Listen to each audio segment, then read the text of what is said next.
नमस्कार, मी कीर्ती गायकवाड। स्वागत आहे आपलं आय न्यूज 28 मध्ये। चला तर मग जाणून घेऊयात महाराष्ट्रातल्या ताज्या घडामोडी। घोडबंदर ते तलासरी NH48 महामार्गाच्या दयनीय अवस्थेबाबत चौकशी करा, खासदार डॉक्टर हेमंत सौरा यांची केंद्रीय मंत्री नितीन गडकरी यांच्याकडे मागणी।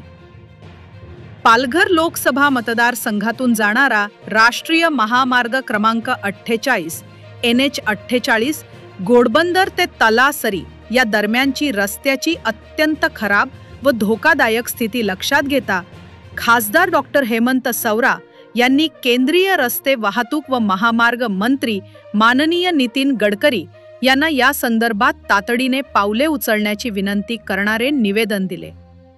या निवेदनामार्फत खासदार डॉक्टर हेमंत सौरा यांनी पुढील 4 प्रमुख मागण्या मांडल्या।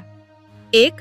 घोडबंदर ते तलासरी रस्त्याचे तात्काळ पुनर्भरण रिसर्फेसिंग करणं। 2. रस्त्याच्या कामाचे तांत्रिक लेखापरीक्षण टेक्निकल ऑडिट करणं। 3.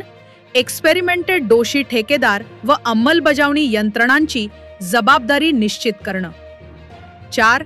नियमित देखभाल व खड्डे तपासणीसाठी स्वतंत्र यंत्रणा स्थापन करणं। यासोबतच खासदार डॉक्टर हेमंत सौरा यांनी खानिवडे, वसई व आंबोली तलासरी या गावांमध्ये महामार्ग ओलांडताना होणाऱ्या धोक्यामुळे प्रत्येकी 1 फुटावर ब्रिज मंजूर करून त्याचे तातडीने बांधकाम सुरू करण्याचीही मागणी केली आहे।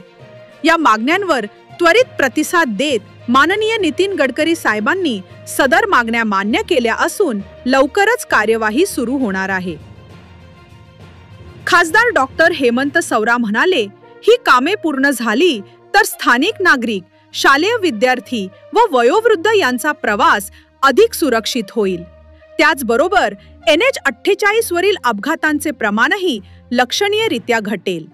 वार्ताहर इंडिया न्यूज 28 साठी प्रणय प्रभाकर पाटील, पालघर जिल्हा ब्युरो चीफ ची रिपोर्ट।